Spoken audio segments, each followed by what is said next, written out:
আসসালামু আলাইকুম রহমতুল্লাহি ওবরাকাতুহ। ইন্নাল হামদুলিল্লাহ নাহমাদুহু ওয়া নুসাল্লি আলা রাসূলিহিল কারীম।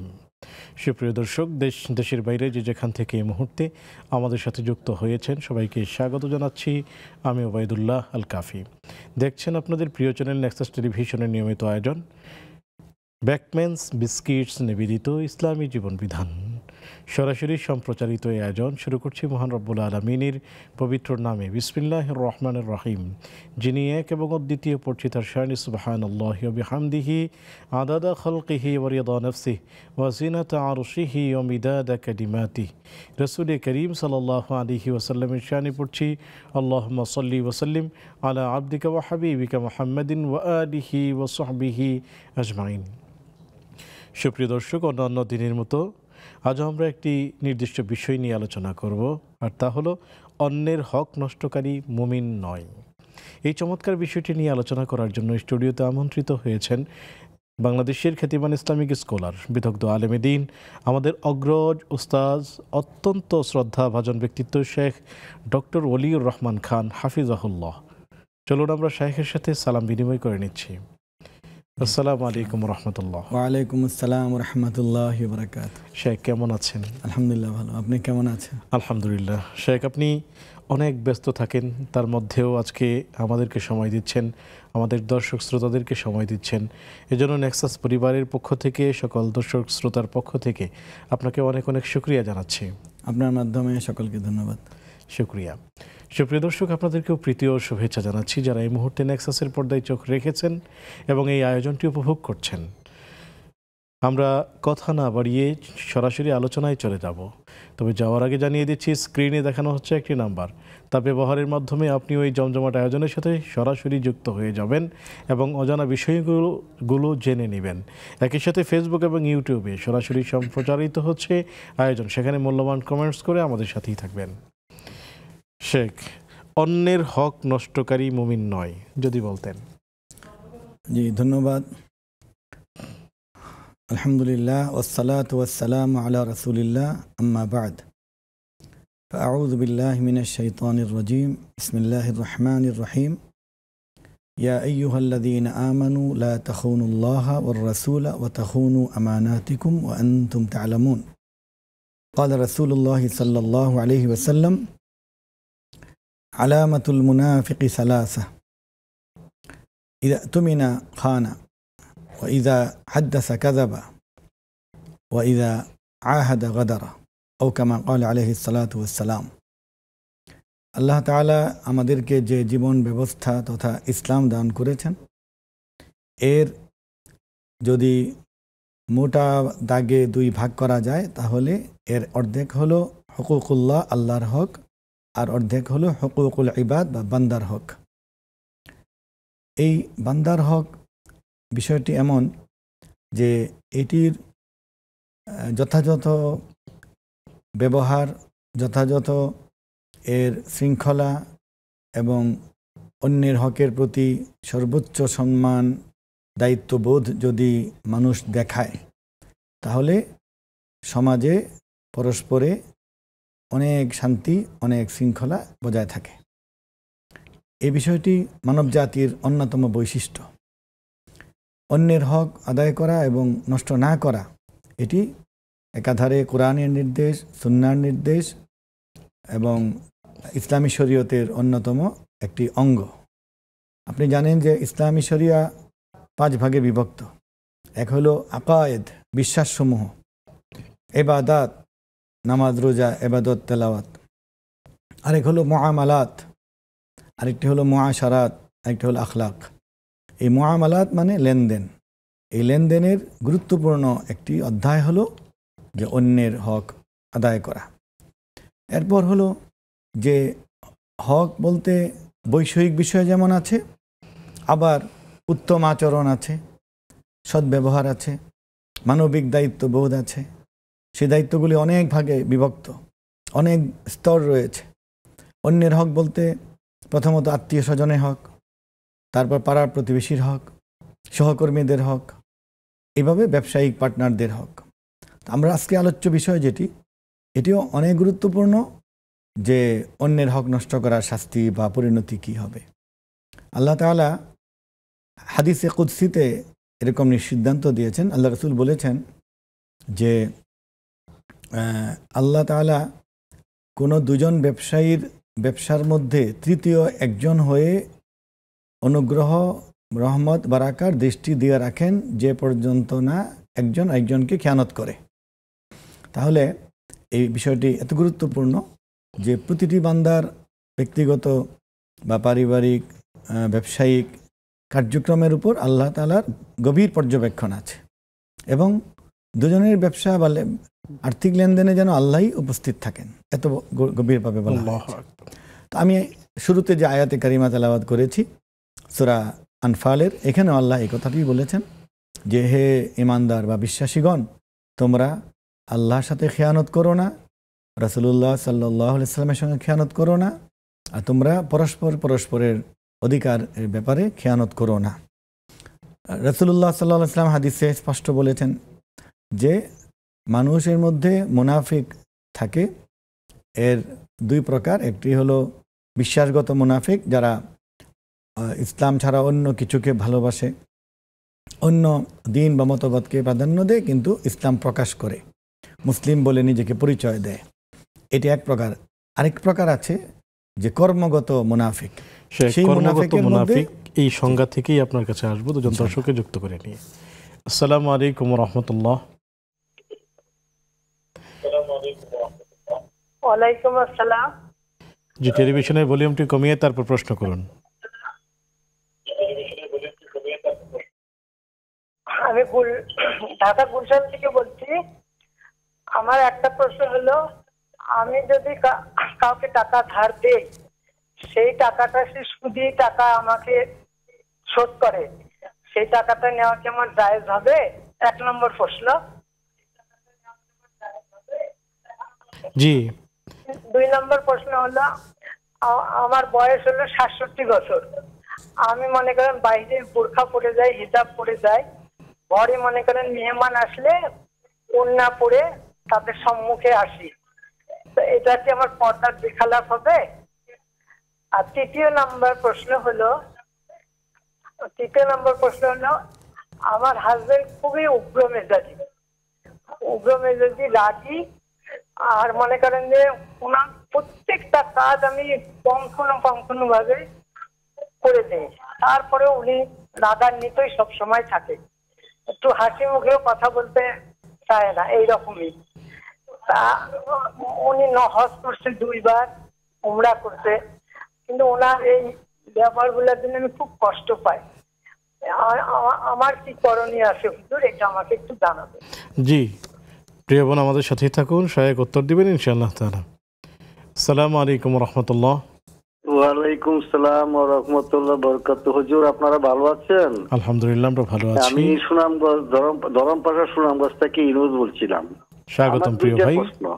জি, প্রশ্নগুলো করুন। প্রশ্নটা হলো, ওই আপনার তাবলীগ জামাতের তৃতীয় ধাপ আপনার আকিদা মুনাজাতের মাধ্যমে শেষ হলো।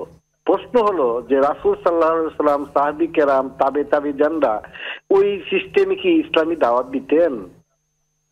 আর 2 নম্বর প্রশ্নটা হলো হুজুর, যে মুসলিম উম্মার সবচেয়ে বড় জমায়েত হলো হজ, সেখানে কোনো আখিরি মুনাজাতের ব্যবস্থা নাই, কিন্তু যেখানে আখিরি মুনাজাত করা হয়, এটা ইসলাম কোরআন হাদিসের আলোকে কি বলবেন একটু? জি প্রিয় ভাই, আমাদের সাথেই থাকুন, সহায়ক উত্তর দিবেন ইনশাআল্লাহ তাআলা। শেখ, মুনাফিকের দ্বিতীয় প্রকার বলছিলেন। জি, মুনাফিকের দ্বিতীয় প্রকারের মধ্যে আল্লাহ রাসূল বৈশিষ্ট্য বলেছেন। সেখানে বলেছেন যে ইযা হাদ্দাসা কাযাবা, যখন কথা বলবে মিথ্যা বলবে, মিথ্যার আশ্রয় নেবে। আর ওয়া ইযা তুমিনা খানা, যখন তার কাছে কোনো কিছু আমানত রাখা হবে, সেটি ব্যবসায়িক কারণে হোক অথবা বিশ্বাস করে হোক, বস্তু হোক, অর্থ হোক, সে খেয়ানত করবে। আর ওয়াইদা আহাদা ওয়াদারা, আর কখনো কোনো অঙ্গীকার করলে, ওয়াদা দিলে সেটা লঙ্ঘন করবে, কথা দিয়ে কথা রাখবে না। তো এটি কোনো হাদিসে আহাদা গাদার মানে আগে পরে এসেছে। তো এই যে খেয়ানতের বিষয়টি এত গর্হিত, এত জঘন্য যে একজন মানুষকে মুনাফিক হিসাবে তাকে চিহ্নিত করা যায়। তো এই বিষয়গুলো আমরা আসলে যতটুকু আলোচনা করা দরকার আমরা করি না। যে কারণে এই যে প্রশ্নকারীদের মধ্যে এই প্রশ্নগুলি আসে যে হজ করেছে, নামাজ আদায় করে, কিন্তু আচরণ ভালো নয়, এটা কিন্তু অন্যের হক নষ্ট করা হচ্ছে। আর আল্লাহ তাআলা এত গুরুত্ব দিয়েছেন অধিকারের বিষয়ে, আচরণের বিষয়ে, যে তিনি তো মানে স্পষ্ট করে বলেছেন যে কারো বাড়িতে প্রবেশ করার আগে সালাম দাও।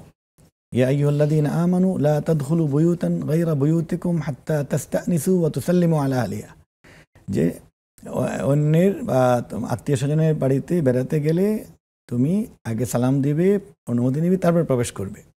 অন্যের প্রতি অযথা দৃষ্টি দেওয়াও আল্লাহ নিষেধ করেছেন, এতটুকু দেখেছেন। এবং আল্লাহ বলেছেন যে অন্যকে তোমার চেয়ে মন্দ মনে করবা না, এটা আচরণ শিক্ষা দিয়েছেন। ইয়া আইয়ুহাল্লাযীনা আমানু লা ইয়াসখার কওমুম মিন কওমিন আসা আন ইয়াকুনু খায়রাম মিনহুম, হে বিশ্বাসীরা, তোমরা এক সম্প্রদায় আরেক সম্প্রদায়কে মন্দ বলে বিবেচিত করো না, সম্ভবত তারা তোমাদের চেয়ে ভালো। তো এইভাবে আল্লাহ শিক্ষা দিয়েছেন। কাউকে ওয়ালা তানাবাযু বিল আলকাব, মন্দ নামে, খণ্ডিত নামে ডেকো না। এটাও মানুষের অধিকার যে একজন মানুষের নামটি জেনে পূর্ণভাবেই ডাকা, আংশিকভাবে অর্ধেক নাম ডেকে ডাকাটা এটা আল্লাহ পছন্দ করেন না। তো যেখানে আর্থিক লেনদেন, ব্যবসায়িক অধিকার, আমরা সমাজে ক্রেতা বিক্রেতা উভয়ের কি অধিকার, সমাজে প্রায় সকল মানুষই হয়তো ক্রেতা, কিছু মানুষ বিক্রেতা, সেখানে আল্লাহ তাআলা কি বিধান দিয়েছেন জানা দরকার। এরপর আমাদের জীবনের একটা বিরাট অধ্যায় হলো যে বাড়ির মালিক আর ভাড়াটে, সেখানে কত আচরণ আছে, কত লেনদেন আছে। সেখানে যদি মানুষ ধার্মিক হন, ইসলামকে স্মরণ করেন, এবং আপনি যে শিরোনাম দিলেন যে অন্যের হক নষ্ট করার পরিণতি বা শাস্তি, তো সে মানুষ যদি এটিকে সম্মানের সঙ্গে গ্রহণ করে, আল্লাহ এবং রাসূলের ইচ্ছাটিকে সে ফরজ মনে করে, আবশ্যক মনে করে, তাহলেই তো সম্ভব যে আমার 7 তারিখ বা 10 তারিখের মধ্যে যেহেতু টাকা এসে গিয়েছে ভাড়াটা দিয়ে দিই। আর যিনি বাড়ির মালিক তারও একটা মানবতা বোধ থাকবে, হয়তো তার কষ্ট হচ্ছে, তাকে আমি আরও 5-7 দিন সময় দিই। এই যে উভয়কে সম্মান করা এবং কষ্ট না দেওয়ার প্রবণতা, এটি হলো প্রয়োজন। শেখ আসবো ইনশাআল্লাহ একটি বিরতি নিয়ে। তারপর সুপ্রিয় দর্শক, দেখছেন আপনাদের প্রিয় আয়োজন ব্যাকম্যানস বিস্কিট নিবেদিত ইসলামী জীবন বিধান। সময় হলো একটি বিজ্ঞাপন বিরতিতে যাবার, ফিরছি একটু পর, আমাদের সাথেই থাকুন।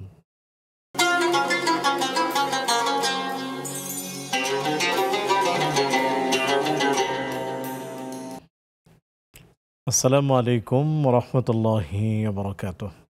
সুপ্রিয় দর্শক, বিরতির পর সাদর আমন্ত্রণ জানাচ্ছি আপনাদের প্রিয় আয়োজন ব্যাকম্যানস বিস্কিট নিবেদিত ইসলামী জীবন বিধানে। আলোচনা করছেন শেখ ডক্টর ওলিউর রহমান খান হাফিজাহুল্লাহ, সাথে আছে আমি ওবায়দুল্লাহ আল কাফি। আলোচনা চলছে অন্যের হক নষ্টকারী মুমিন নয়। সেই সাথে পেয়েছি আপনাদের বেশ কিছু প্রশ্ন, জানতে চলে যাচ্ছি সরাসরি শেখের কাছে। শেখ, আমরা আপনার কাছে জানতে চাচ্ছি, একজন বোন ঋণ দিয়েছিলেন, ধার দিয়েছিলেন, কিন্তু তিনি যখন টাকাটা পরিশোধ করছেন সেটি সুদি টাকা দিচ্ছেন, এতে করে ওনার কোনো ক্ষতি হবে কিনা? যিনি নিয়েছেন তিনি এটার দায়ভার বহন করেন।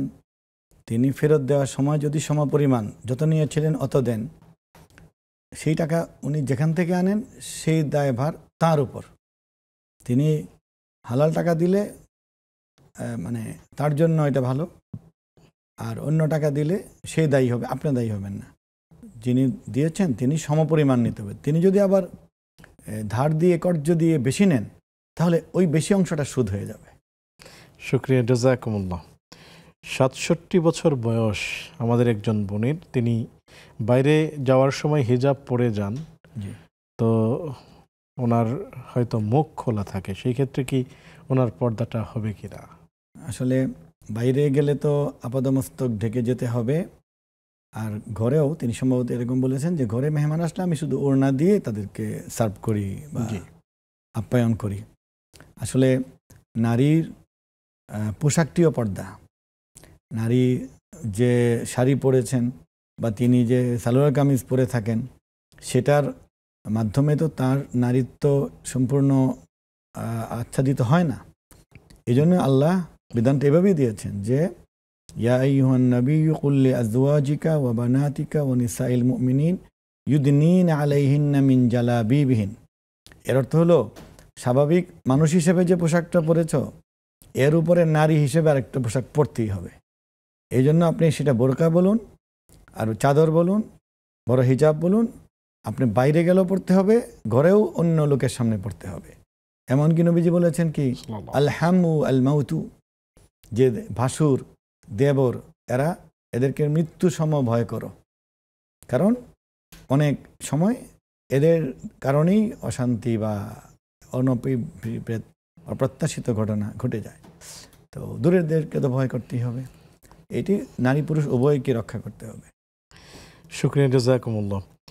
শেখ, স্বামী মেজাজ একটু উগ্র, উনি হজ করেছেন, ওমরা করেছেন, সবই ঠিক আছে, তবে উনি চেষ্টা করেন স্বামীর মন জুগিয়ে চলার জন্য, সবগুলো কাজ করে দেন, তারপরেও খুব মেজাজ শুনতে হয়, তার জন্য এখানে আসলে দুটি বিষয়। একটা হলো তিনি তার যে স্ত্রী হিসাবে কর্তব্য, এই সংসারের তিনি প্রধান হিসেবে তার যে কর্তব্য তিনি করে যাচ্ছেন, সব পাবেন। আর স্বামীর পক্ষ থেকে যে করণীয় ছিল সেটিতে তার গাফলতি, মানে সে দুর্ব্যবহার করে এবং অসদাচরণ করে, এর প্রতিটি তার জন্য নাজায়েজ হচ্ছে, কোনো কোনো ক্ষেত্রে হারাম হচ্ছে। স্ত্রীকে কষ্ট দেওয়া, ব্যথা দেওয়া সবসময় এটি হারাম কাজ হচ্ছে। এগুলির দ্বারা সে গুনাহগার হবে। আর তিনি হজ করেছেন, নামাজ পড়েছেন, এগুলি হলো তিনি আনুষ্ঠানিকতা করেছেন। তিনি নামাজ এবং হজের কোনো শিক্ষা গ্রহণ করেননি। এই জন্য তাকে বলতে হবে আগে মুসলমান হন, আগে মানুষ হন, এরপরে আবার হজ করেন। হ্যাঁ, কারণ এগুলি হলো নিজের আজীবনের শিক্ষা। এখানে হজের মধ্যে আল্লাহ এবং রাসূলের হয়তো 10টা শিক্ষা আছে, আর জীবনব্যাপী যে ম্যানার, বিহেভিয়ার, সদাচরণ, সেখানে আল্লাহ রাসূলের 1000 শিক্ষা আছে, সেগুলিও গ্রহণ করতে হবে।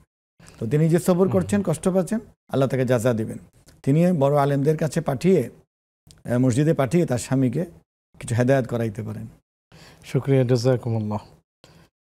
আসসালামু আলাইকুম ওয়া রাহমাতুল্লাহ। জি, ওয়ালাইকুম আসসালাম ওয়া রাহমাতুল্লাহ। জি, আমি নীলা বলছিলাম পাবনা সদর থেকে। স্বাগতম প্রিয় বোন, প্রশ্নটি করুন।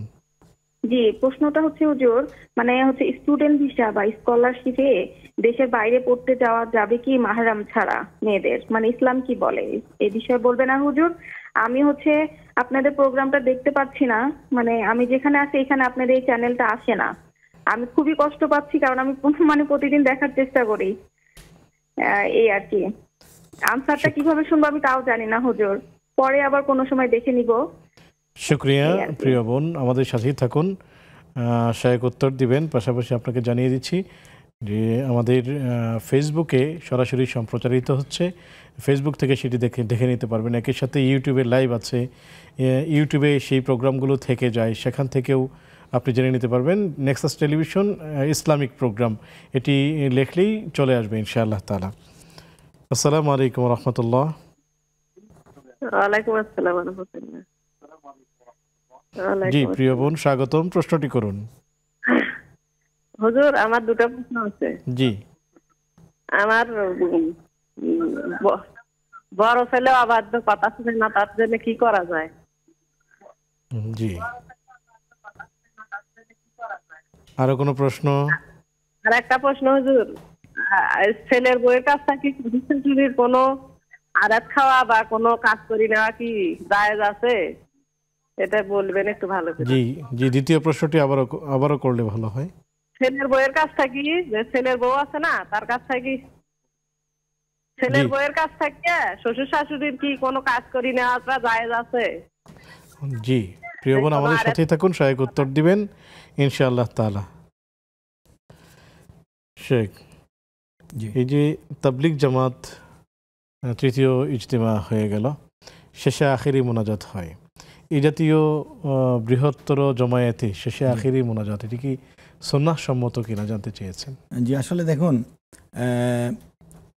ইজতেমা এটি হলো কি দাওয়াত তাবলিগ বা তাবলিগ জামাতের একটি সমাবেশ। এটিকে হজের সাথে তুলনা করাই ঠিক নয়। প্রথমত ভাই এটাও বলেছেন যে হজ তো বিশ্ব 1 নম্বর বা বিশ্বের সর্ববৃহৎ মুসলিম জামায়াত। তো হজ আসলে মুসলিম জামায়াত দ্বিতীয় পরিচয়। প্রথম পরিচয় হলো হজ হলো একটি ফরজ ইবাদত, আর হজের যে কাজগুলো ফরজ, সেখানে আপনার এই যেখানে মোনাজাতের কথা আছে সেখানে মোনাজাত আছে, যেমন ইয়াউমে আরাফা সারাদিন মোনাজাত, এবং মিনার 3-4 দিন মোনাজাত। সেই মোনাজাতগুলিতে আল্লাহ রসুল হাত তুলেও করেছেন, সাহাবায়ে কেরাম হাত তুলে করেছেন। ইয়াউমে আরাফার বিকেলে আল্লাহ রসুল এইভাবে আকাশে হাত তুলে মোনাজাত করেছেন, আর সাথে লক্ষ লক্ষ সাহাবী হাত তুলে মোনাজাত করেছেন। তাহলে হাত তুলে মোনাজাত আছে, মানে এককভাবেও আছে, সম্মিলিতভাবেও আছে। এই হলো হজের ফরজ ইবাদতের আনুষঙ্গিক কাজ। আর সমাবেশ, দিন প্রচারের জন্য যাওয়া, দিন প্রচারের জন্য একত্রিত হয়ে থাকলে সেখানে নামাজ আদায় করা, সেখানে খাওয়া দাওয়া করা, সেখানে একটি ফাইনাল মোনাজাতে শরীক হওয়া, এগুলি অবশ্যই সাহাবীদের জীবনে, তাবিনদের জীবনে পাওয়াই যাবে, কোনোটাই ভিত্তিহীন না, আছে। সারা পৃথিবীতে ইসলাম কীভাবে ছড়ালো। আর আল্লাহ রসুল এটাও বলে দিয়েছেন যে আলাইকুম বিসুন্নতি ও সুন্নাতিল খুলাফায়ে রাশিদিন আল মাহদিয়িন, যে তোমাদের কর্তব্য আমার কাজগুলো করা আর আমার সাহাবী, আমার বিশেষ ব্যক্তিদের কাজগুলি তোমরা করবে। তো সেই হিসাবে এটাকে দেখতে হবে। এখন ইজতেমায় কিন্তু মানুষ, এই যে হজে যেমন আপনার সীমাবদ্ধ লোক, যে 30 লাখ লোকের বাইরে কেউ যেতে পারে না, ওই মক্কার গ্রামবাসী বা সৌদি আরবের 3 কোটি লোক যেতে পারে না। শুধু যারা হজের জন্য নিবন্ধিত হয়েছে, মানে ডোমেস্টিক হোক বাইরের হোক, তারাই যাবে। তো এটা বুঝতে হবে যে, আর আমাদের ইজতেমায় এরকম কোনো বিধিনিষেধ নেই। বাইরে থেকে আসলো 5000, যেমন গতকালকে এসেছে 1400, কিন্তু বাংলাদেশের লোক আছে হয়তো 20,000। আগে এক সময় হয়েছে হয়তো আপনার 10 লাখ। কিন্তু দেখা যায় মোনাজাতের মধ্যে নিবন্ধিত হতে হবে না, দেশের একজন রিক্সা চালক থেকে নিয়ে রাষ্ট্রপতি পর্যন্ত সবাই যেতে পারছেন। তাহলে সবাই গিয়ে, কেউ ফজর পড়লেন, কেউ 10টায় গিয়ে পৌঁছলেন, কিন্তু শেষে মনে করলেন যে এত নেক মানুষ, এত ভালো মানুষের মোনাজাতে আমি একটু শরীক হই, কারো ওসিলায় যদি আমার দোয়া কবুল হয়। এভাবেই এটি হয়ে আসছে। এটি মুস্তাহাব আমল, এটি কোনো সুন্নত নয়, ওয়াজিব নয়, ফরজ তো নয়। সুতরাং হজের সাথে এটা তুলনা করাও ঠিক না। এমনকি কোনো সময় যদি বিশ্ব ইজতেমায় আপনার 1 কোটি লোক হয়, আর কোনো কারণে হজের মধ্যে 20 লাখ লোক হয়, তাহলেও তো এটার মর্যাদা হজের চেয়ে বেশি হবে না। লোক দিয়ে তো মাপ হবে না। হজ হজেই, হজে তো করোনাকালে তো 500 লোক হয়েছে, তা হজ তো হজেই। এই জন্য মোনাজাতে মানুষ গিয়ে তওবা যদি করে এবং তারা যদি নামাজি হয়, মোনাজাত ধরে যদি তারা ভালো হয়, মানুষের হক আদায় করে, সুনাগরিক হয়, চরিত্রবান হয়, ওয়াদা রক্ষা করে, সত্যবাদী হয়, তাহলে লাভ হবে, হতে পারে। শুকরিয়া, জাযাকুমুল্লাহ। আসসালামু আলাইকুম রাহমাতুল্লাহ। ওয়ালাইকুম আসসালাম। আমি 3টা প্রশ্ন করতে চাচ্ছিলাম। জি, স্বাগত। প্রশ্নগুলো করুন। আমার হাজবেন্ডকে আমি 1.5 লক্ষ টাকা দিয়েছি, হ্যাঁ, 1 বছর পরে উনি দিবেন বলছেন। এখন কি আমার কি এই টাকাটার যাকাত দেওয়া লাগবে? উনি আগেও দিয়েছি, ও ঠিক মতো দেয়নি, কিন্তু নিশ্চয়তা নাই যে 1 বছর পরে দিবে কিনা, কিন্তু বলছে 1 বছর পরে দিয়ে দিব। প্রথম প্রশ্ন।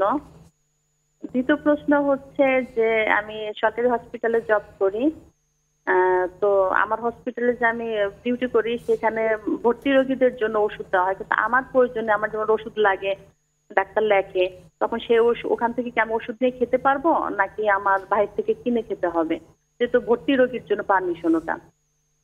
আর থার্ড হচ্ছে আমি বোরখা পরি, মুখ ঢাকি, কিন্তু দেখা যায় যে স্যান্ডেল পরা হয়, জুতা পরা হয় না, তাহলে কি আমার পর্দাটা মেনটেন হয়? বোরখাটা লম্বা থাকে, কিন্তু হাঁটার সময় হয়তো বা দেখা যায় পায়ের আঙ্গুল দেখা যাচ্ছে, এরকম আর কি। তাহলে কি আমার পর্দা হবে? কারণ পা খুব জলে, তো আমি জুতা পরে থাকতে পারি না, অনেকক্ষণ লং টাইম থাকা লাগে, এর জন্য আমি জানতে চাচ্ছিলাম। জি, প্রিয় বোন, আমাদের সাথেই থাকুন, সহায়ক উত্তর দিবেন ইনশাআল্লাহ তাআলা। সুপ্রিয় দর্শক, দেখছেন আপনাদের প্রিয় আয়োজন ইসলামী জীবন বিধান, নিবেদক বেকম্যানস বিস্কিট। সময় হলো আরও একটি বিজ্ঞাপন বিরতিতে যাবার, ফিরছি একটু পর, আমাদের সাথেই থাকুন।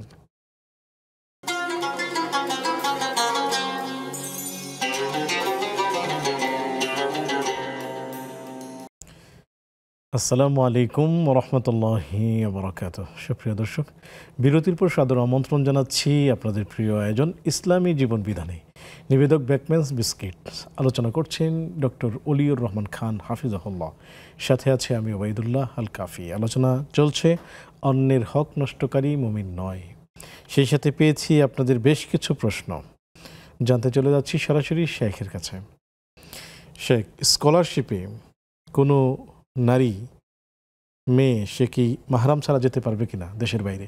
স্কলারশিপে যাওয়ার এমনিতে যাওয়ার বিধান একই। নারীদের জন্য ইসলামী আইনে হাদিসের আলোকেই আছে যে লা ইয়াজুজু লিল মারআতি আন তুসাফিরা ইয়াওমান আও লাইলা, এক রাত একদিন, ইল্লা বিজি মাহরাম, যে মাহরাম ব্যতীত কোনো নারীর এক রাত বা একদিন সময় অতিক্রম হয় এরকম দীর্ঘ সফরে যাওয়া জায়েজ নেই, বৈধ নয়। এটি নবীর হাদিস। এখন এই যে প্রশ্ন যে স্কলারশিপে বা কোনো, এটা মনে করতে হবে কি যে নারীদের জন্য যেমন হজ করার দুটি শর্ত, আর্থিক এবং দৈহিক সঙ্গতির সাথে আরেকটি শর্ত আছে যে মাহরাম নিয়ে যেতে হবে, এরকম নারীদের জ্ঞান অর্জন, বিদেশ ভ্রমণ অথবা কোথাও কাজ করা, জব করার জন্য তৃতীয় শর্ত হলো বা দ্বিতীয় শর্ত হলো যে তার মাহরাম থাকতে হবে। এখন মাহরামটি দুই রকম হতে পারে। এক হলো যে দেশে যাচ্ছেন সেখানে তার বাবা, আপন মামা, আপন চাচা, আপন ভাই, আপন ভাতিজা, আপন ভাগিনা, নানা, এই জাতীয় কেউ আছেন, শ্বশুর আছেন। তাহলে এই 14 জন পুরুষের কেউ থাকলে তিনি শুধু ফ্লাই করে যাবেন, এয়ারপোর্ট থেকে তাকে রিসিভ করবেন, তার একটা মাহরাম হয়ে গেল। তাহলে মোটামুটি একদিন এক রাতের মধ্যে চলে যাবেন। এটি আর এরকম নেই শুধু উনি গিয়েই অন্য লোকদের মধ্যে থাকবেন, তাহলে জায়েজ হবে না, গুনাহ হবে। এই জন্য তওবা করতে হবে, অনেক কিছুই করতে হবে, সারা জীবনই কান্নাকাটি করতে হবে। তবে তিনি যদি জ্ঞান অর্জন করেন, এরপর তিনি নিজেকে রক্ষা করে চলেন, সেই জ্ঞান নিয়ে আবার দেশে আসে মানুষের উপকার করেন, সেটা আলাদা সওয়াব হবে। আর যেটি হলো যে মাহরাম তৈরি করে দিয়ে দেওয়া, দ্বিতীয় পদ্ধতি, যে ওই বোনকে বলবো যে আপনার বাবা মাকে বলুন যে আপনার স্কলারশিপের পাশাপাশি বিয়ে শাদীর একটা ব্যবস্থা করে আপনি হাজব্যান্ড থাকলো, সঙ্গে গেল, এরপরে তার নেওয়ার ব্যবস্থা করলেন, সেটা উত্তম হবে। কারণ এই দুনিয়াটি আমাদের চূড়ান্ত নয়, আমাদের পরকাল আছে। দুনিয়াতে আপনি অনেক শাইন করলেন, কেরিয়ার অনেক বড় হলো, কিন্তু আখেরাত অন্ধকার হয়ে গেল, এটা কাম্য নয়। এই জন্য দুটা সমন্বয় করতে হবে। স্কলারশিপ একটা ছেড়ে দেন, আবার ধৈর্য ধারণ করেন, আবার চেষ্টা করবেন করতে। শুকরিয়া, জাযাকুমুল্লাহ। আসসালামু আলাইকুম ওয়া রাহমাতুল্লাহ। ওয়ালাইকুম আসসালাম হুজুর, আমার প্রশ্ন। ওয়ালাইকুম আসসালাম। জি, স্বাগতম প্রিয় বোন, প্রশ্নগুলো করুন। জি, আলহামদুলিল্লাহ। হুজুর, আমি এই শাবান মাসে বুঝছেন জুম্মার নামাজের পরে 12 চন্দ্রের ফজিলতে বইতে দেখছি যে জুম্মার নামাজের পরে এক নিয়াতে 8 রাকাত নামাজ 11 বার কুলতে পড়া, এটা আমি অনেকদিন ধরে পড়ে আসছি, কিন্তু এটা পড়া কি ঠিক হবে? এই বইতে লেখা আছে যে বিবি ফাতেমা নাকি বলছেন যে এদের জন্য সুপারিশ করবেন, কিন্তু জি, আর কোনো প্রশ্ন? জি, আরেকটা প্রশ্ন আছে যে আমি প্রতিদিন সকালে বুঝছেন তাহাজ্জুদের নামাজ, ফজরের নামাজের পরে সূরা ইয়াসিন, আর রহমান, ইসমে আজম, আহাদনামা এইগুলো পড়ি, কিন্তু আমি এইগুলো আমল পড়তে গিয়ে অনেক সময় কোরআন শরীফ পড়ে না, ওজিফা বই দেখে পড়ি, কিন্তু এটা কি আমার ঠিক হবে না আমি প্রতিদিন তার সাথে কোরআন শরীফ পড়লেই ঠিক হবে? জি প্রিয় বোন, সাথেই থাকুন, শেখ উত্তর দিবেন ইনশাআল্লাহ তাআলা। শেখ, আপনার কাছে জানতে চাচ্ছি, সন্তান যদি মায়ের অবাধ্য হয় তাহলে মায়ের করণীয় কি? সন্তানকে অনুগত বানানো, মানুষ বানানোর জন্য তিনি তো প্রথমত আল্লাহর কাছে দোয়া করবেন, রব্বানা হাব লানা মিন আজওয়াজিনা ওয়া যুররিয়াতিনা কুররাতা আয়ুন ওয়াজআলনা লিল মুত্তাকিনা ইমামা। এটা সূরা আল ফুরকানের শেষ পৃষ্ঠায় আছে। তারপর আরেকটা দোয়া উনি করবেন, রব্বি জাআলনি মুকিমাস সালাতি ওয়া মিন যুররিয়াতি রব্বানা তাকাব্বাল দুআ, ইত্যাদি দোয়া পড়বেন। আর পাশাপাশি তিনি সর্বোচ্চ চেষ্টা করে যাবেন ছেলেকে নিয়মের মধ্যে রাখা, কাছে রাখা, ভালো মানুষের সংস্পর্শে রাখা, সুশিক্ষা দেওয়া, মসজিদে পাঠানো, মক্তবে পাঠানো, মাদ্রাসায় পাঠানো, এগুলি করে যেতে হবে। কারণ অবাধ্য কিন্তু আপনার একদিনে হয় না, সেটার পিছনে অনেক কারণ থাকে, অনেক ব্যাকগ্রাউন্ড থাকে। তার বাবার চরিত্র সে লাভ করবে, তার মায়ের কিছু চরিত্র স্বভাব পাবে, মামাদের স্বভাব পাবে। এখন সব দেখতে হবে যে সে কোন বাসায় গেলে অবাধ্য হয় বা অবাধ্যতা শিখে। তাহলে মামার বাড়ি যাওয়া বন্ধ করে ফেলতে হবে, চাচার বাড়ি যাওয়া বন্ধ করতে হবে, বন্ধু বান্ধব থেকে দূরে রাখতে হবে। মানে যে কোনোভাবে ছেলেকে অনুগত বানাতেই হবে। কারণ শিক্ষা আর দীক্ষা সমান। অনেক শিক্ষিত কিন্তু অবাধ্য হলো না, কারণ আল্লাহ রসুল তো বলেছেন যে ইবাদত, আল্লাহর ইবাদতের পরই মায়ের সেবা। আল্লাহর ওয়াকাদা রাব্বুকা আল্লা তা'বুদু ইল্লা ইয়্যা ওয়া বিল ওয়ালিদাইনি ইহসানা, যে আল্লাহর ইবাদত লিপিবদ্ধ করা হলো ফরজ, আর মা বাবার খেদমত করো। তো মা বাবার কথা যদি নাই শোনে তাহলে তার আপনার মানে ষোলো নাই মিছে। শুকরিয়া, জাযাকুমুল্লাহ। আসসালামু আলাইকুম ওয়া রাহমাতুল্লাহ। ওয়ালাইকুম আসসালাম হুজুর। জি, স্বাগতম প্রিয় বোন, প্রশ্নটি করুন। আমার দুটি প্রশ্ন আছে। যে হচ্ছে আমার মেয়ের বয়স হচ্ছে 14, ও হচ্ছে ক্লাস 8-এ পড়ে, নামাজ পড়ে 5 ওয়াক্ত, কিন্তু হচ্ছে রোজা করতে হচ্ছে 3 বছরের রোজার কাজ হয়ে গেছে, 2-3টা করে কিন্তু করতে পারে না। এখন কি করণীয়? যেহেতু জানি যে হচ্ছে একটা রোজা না করলে 60টা রোজা করা প্রয়োজন, কিন্তু এখন আমি তো ওটা নিয়ে খুব টেনশনে আছি যে আর কি করা যাবে, সামনে তো রোজা আসতেছে। আর একটা প্রশ্ন হুজুর, আমার বাসায় আমার শাশুড়ি আর কি, সে আর কি সব ব্যাপারে সব সময় সবার গীবত করে, বুঝছেন। আমি যদিও জানি যে গীবত করা তো মৃত্যু ভাইয়ের মাংস খাওয়ার সমান, কিন্তু আমি সবসময় চেষ্টা করি যে তা বলতে, সে বললে ওর মাইন্ড করে, আমার সাথে মন খারাপ করে। কিন্তু আমি আর কি করবো, কারণ যে সবসময় না শুনলেও হয় না, মন খারাপ, যে আমি কান বন্ধ করে থাকতে চেষ্টা করি কিন্তু পারি না, কি করব?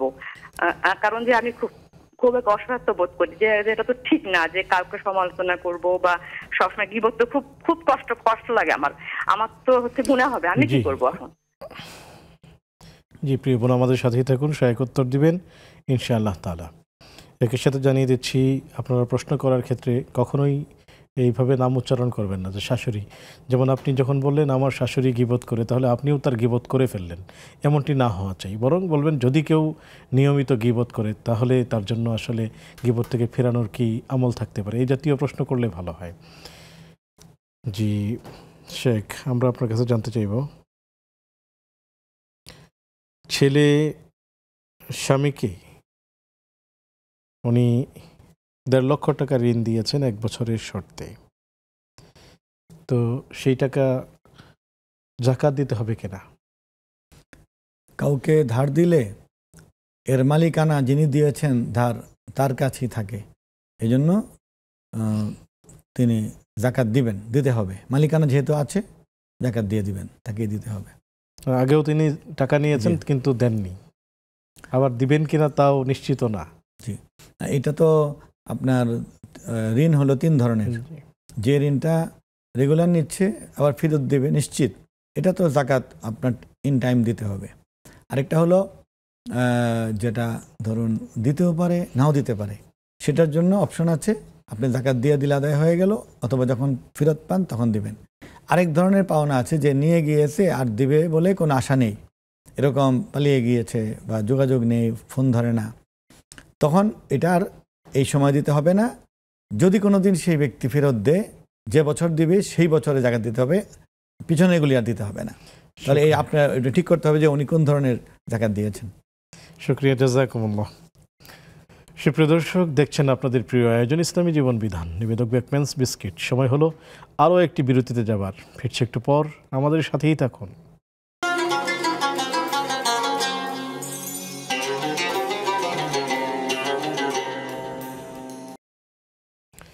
আসসালামু আলাইকুম রহমতুল্লাহি ওয়া সুপ্রিয় দর্শক, বিরতির পর সাদর আমন্ত্রণ জানাচ্ছি আপনাদের প্রিয় আয়োজন ইসলামী জীবন বিধানে, নিবেদক বেকম্যানস বিস্কিটস। আলোচনা করছেন ডক্টর অলিউর রহমান খান হাফিজাহুল্লাহ, সাথে আছে আমি ওবায়দুল্লাহ আল কাফি। আলোচনা চলছে অন্যের হক নষ্টকারী মুমিন নয়, সেই সাথে দেওয়া হচ্ছে আপনাদের জানতে চাওয়া বিষয়গুলোর সঠিক উত্তর। বাকি প্রশ্নগুলোর উত্তর জানতে শেখের কাছে চলে যাচ্ছে। শেখ, শাশুড়ি নিজের ছেলের বউয়ের কাছ থেকে কোনো খেদমত নিতে পারবেন কি না? নিতে পারবেন, নেওয়ার নিয়ম আছে, তো এটা পরস্পর নেবেন এবং এটি তার ছেলের মানে দায়িত্বের অংশ। আবার এই জামাই আবার শ্বশুরকে সেবা দিবেন, যে জামাই তার শ্বশুর বাড়ির কিছু হেল্প করবে, এগুলো হলো পারস্পরিক হকের মধ্যে। এটা জোরপূর্বক না, মানে স্বেচ্ছায় হলে আর কি ভালো। তো এটা যৌক্তিকভাবে হতে হবে।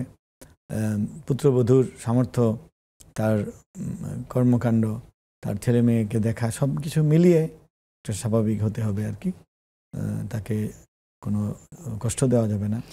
শুকরিয়া, জাযাকুমুল্লাহ।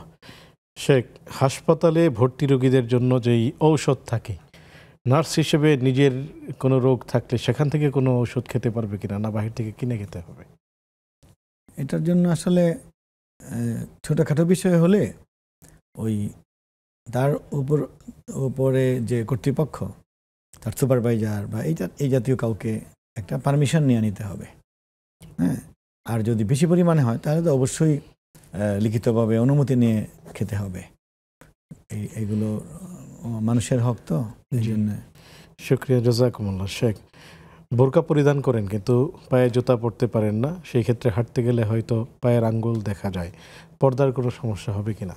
এটা আসলে নারীদের সৌন্দর্য যতটুকু আছে, যার যে পরিমাণ আছে ততটুকু, এবং সেই পরিমাণ তাকে পর্দা করতে হয়। তো বোন নিজেই দেখবেন, চিন্তা করবেন যে তিনি যে চলাফেরা করেন তার পায়ের দিকে কি অপর পুরুষ বা ছেলেরা তাকায় কিনা। উনি যদি মনে করেন যে তার পায়ের সৌন্দর্যকেও দেখছে, তাহলে অতটুকু পর্দা তার ক্ষুণ্ণ হচ্ছে। তার প্রশ্নের উত্তর যে পর্দা হচ্ছে, কিন্তু আপনার অতটুকু ক্ষুণ্ণ হচ্ছে। সেক্ষেত্রে আপনি মোজা না পরুন, আপনি এমন একটি ভালো জুতা পরুন, শু যেটা পা ঢেকে থাকে, চেষ্টা করতে হবে আর কি, কারণ এটা পর্দার অংশ। জাযাকুমুল্লাহ। শেখ, জুমার নামাজের পর একটি নির্দিষ্ট প্রক্রিয়ায় বিশেষ নামাজ পড়লেই অনেক সওয়াবের কথা উল্লেখিত আছে কোনো একটি বইয়ে, আসলে এটি ঠিক কিনা? আসলে বোন যেটি বলেছেন, দিনের বেলা এরকম জুমা বলতে তো মেয়েদের জুমা নেই, মেয়েদের জন্য হলো জোহর। জুমা নারীদের উপর ওয়াজিব নয়, কেউ যদি পড়তে চান পড়তে পারেন। তো জোহরে বা আসরের মাঝখানে এরকম কোনো সুন্নাহ বা মুস্তাহাব সালাত আমি সুনির্দিষ্ট জানি না। এটি তিনি যে বলেছেন যে ফাতেমা রাদিয়াল্লাহু তাআলা আনহাকে এখানে সম্পৃক্ত করে, এটা তিনি বলতে পারবেন যে কোনো সহিহ হাদিস গ্রন্থে আছে কিনা, মানে রেফারেন্সটা ইনি বলেননি। বুখারী, মুসলিম, নাসাই এই জাতীয় হলে তাহলে উনি করবেন। আর যদি দেখেন যে না, কোনো হাদিসের উদ্ধৃতি নেই, তাহলে এটা নিয়মিত করার দরকার নেই। এটা আপনি এমনি নফল তো আসরের ওয়াক্ত বাদে যে কোনো সময় পড়া যায়, নফল হিসেবে উনি পড়তেও পারেন। উনি তেলাওয়াত করেন, জিকির করেন, নফল পরে আল্লাহর কাছে দোয়া চাইতে পারেন, বাধা নেই কোনো। জাযাকুমুল্লাহ। শেখ, ফজরের নামাজের পরে সূরা ইয়াসিন পড়েন, নাহাদ নামা পড়েন। আসলে সূরা ইয়াসিন বিভিন্ন সূরাগুলো সরাসরি কোরআনুল কারীম খুলে পড়েন না, অন্য একটি বইয়ে যেখানে সেখানে সংকলিত করা হয়েছে সেটি দেখে পড়েন। ওই বোনকে বলবো যে একজন মুসলিম হিসাবে আপনার কিন্তু কোরআনুল কারীম তেলাওয়াত করাও একটি দায়িত্ব আছে, এবং কোরআনুল কারীম প্রথম থেকে শেষ পর্যন্ত পড়ারও একটা দায়িত্ব আছে। সেই জন্য আপনি ওই সূরা ইয়াসিন, যেটা সুন্নাত পড়া বা আমলের মধ্যে আছে, আর যেগুলো করেন আজকারগুলো, তাসবিহ, তাহলিল, আস্তাগফিরুল্লাহ, সুবহানাল্লাহ, আলহামদুলিল্লাহ, দরুদ শরীফ, এগুলির পাশাপাশি কিছুক্ষণ হলেও সরাসরি কোরআন পড়বেন। কারণ ওখানে 5 সূরা আছে, 5টি সূরা পড়লে তো 114 সূরা হলো না। এই জন্য কিছু সময় আপনি কোরআনের তেলাওয়াত করবেন এবং কিছু সময় অর্থসহ পড়বেন, এতে বেশি সওয়াব হবে। জাযাকুমুল্লাহ। মেয়ের বয়স 14 বছর, রোজা কাজা হয়ে গেছে, এখন কি করণীয়? বোনের প্রশ্নতে দেখা গিয়েছে যে উনি খুবই উদ্বিগ্ন একটি বিষয় মনে করে যে এক রোজার বদলে 60টি রাখতে হবে। আসলে আপনার মেয়ের ওই যে মাঝে মধ্যে রাখে নাই, এজন্য 60 রোজা রাখতে হবে না। কোনো কারণে কেউ রোজা একটি না রাখলে সে নিয়তই করলো না, অথবা সকাল থেকে সে রোজা রাখবে না বলেই পানাহার করে ফেললো, তাহলে একটির বদলে একটি রাখতে হবে। তাহলে প্রথম কাজ হলো মেয়ের আপনার যে রোজাগুলি ভঙ্গ হয়েছে সেগুলি অনুমান করে 5টি হলে 6টি, 6টি হলে 7টি, একটু বেশি, একটির বদলে একটি রাখবে। আর হলো 14 বছর হওয়াতে ধরে নেওয়া হয় যে মেয়ে সাবালক, সেক্ষেত্রে সে সামনের সবগুলি রোজা রাখার চেষ্টা করবে।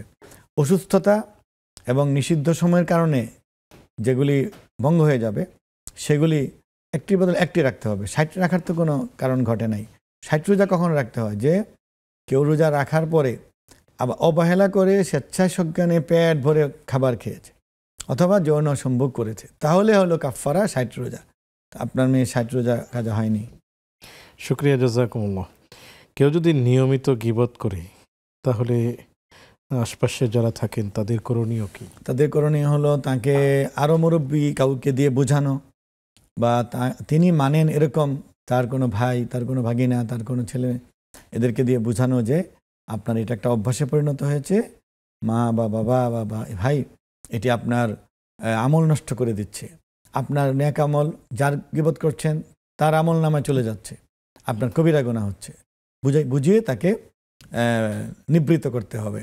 এরপরও যেটা হয়ে যাবে যে বোনটি বললেন যে আমি পারছি না, সেটার জন্য গীবত শুনলেও যেহেতু গুনাহ হয়, উনি সদা সর্বদা ইস্তেগফার পড়বেন, আস্তাগফিরুল্লাহ পড়বেন, যত সম্ভব নিজেকে রক্ষা করবেন, যেমন মানুষ সাপ বিচ্ছু ভাগ থেকে মানুষ নিজেকে রক্ষা করে। শুকরিয়া, জাযাকুমুল্লাহ। শেখ আমাদের সাইয়েদা মিম জানতে চেয়েছেন, আত্মীয়ের মধ্যে যারা আমাকে অপছন্দ করেন বোঝা যায়, এমন কয়েকজনকে আমি অ্যাভয়েড করি, তাদের ভালো খারাপ কোনো কিছুতে আমার আগ্রহ নেই, এই মনোভাব এর জন্য কি আমার গুনাহ হবে? এখানে উনি যদি বিদ্বেষ পোষণ না করেন, এটাকে বুগজ বলা হয়, বুগজ, ইনাদ, বিদ্বেষ পোষণ না করলে, তাদের ক্ষতির ভাবনা না থাকলে, বা তাদের কোনো মন্দ হোক এই কামনা অন্তর্নিহিতভাবে না থাকলে তিনি গুনাহগার হবেন না। যেহেতু তাদের সাথে ভালো কথা বললেও ক্ষতি হয়, নিজের সাফল্য বললেও হিংসা করে, অথবা নজর লাগিয়ে দেয়, চোখ লাগিয়ে দেয়, এরকম লোক থাকে অনেক।